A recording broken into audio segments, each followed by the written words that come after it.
মসজিদ নির্মাণ করেন, ভালো কাজ। আজকে বাবরি মসজিদ 6 ডিসেম্বর, কেন বাবরি মসজিদের জন্য তো জায়গা দেওয়া আছে, সেখানে করুন না, করতে হবে। আর মসজিদ বিভিন্ন জায়গায়, যে আজকে আপনি 12 বিঘা 20 বিঘা 40 বিঘার উপরে মসজিদ নির্মাণ করেন, কোনো সমস্যা নেই। প্রয়োজন থাকলে প্রয়োজনের তাগিদে মসজিদ নির্মাণ করতে হবে, প্রয়োজনের তাগিদে। প্রয়োজন আছে মসজিদ নির্মাণ করেন, কোনো সমস্যা নেই, সাহায্য, সেটা ভালো কাজ, এটা উত্তম কাজ, জি করুন, কোনো সমস্যা নেই।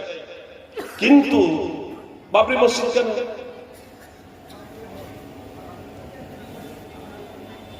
কেউ যদি বলে মসজিদে হারাম এখানে নির্মাণ করবো, তবুও আমরা প্রতিবাদ করবো আলেম সমাজ। মসজিদে হারাম কেন? আপনি মসজিদ নির্মাণ করুন। কেউ যদি বলে মসজিদে নবাবী তৈরি করবো, মসজিদে নবাবী কেন? আরে মসজিদে নবাবী তো আসলে ধর্মকে নিয়ে আমাদের রাজনীতি করা কাম্য নয়। কথা খুব মনোযোগ দিয়ে শুনুন, আর আবেগে ভাসবেন না।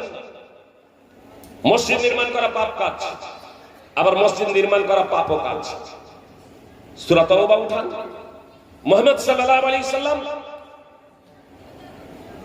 মসজিদ নির্মাণ করেছেন, নির্মাণের জন্য উৎসাহ প্রদান করা হয়েছে। আবার মুহাম্মদ সাল্লাল্লাহু আলাইহি সাল্লাম সাহাবাদের দিয়ে মসজিদ ভেঙেও দেননি, সাহাবাদের দিয়ে মসজিদ ভেঙেও দিয়েছেন।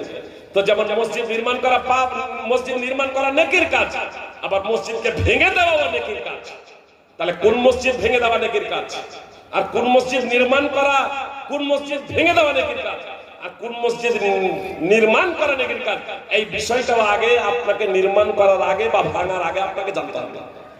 আল্লাহ তাআলা আমাদেরকে সঠিক বুঝ দান করেন। সুপ্রিয় ভাই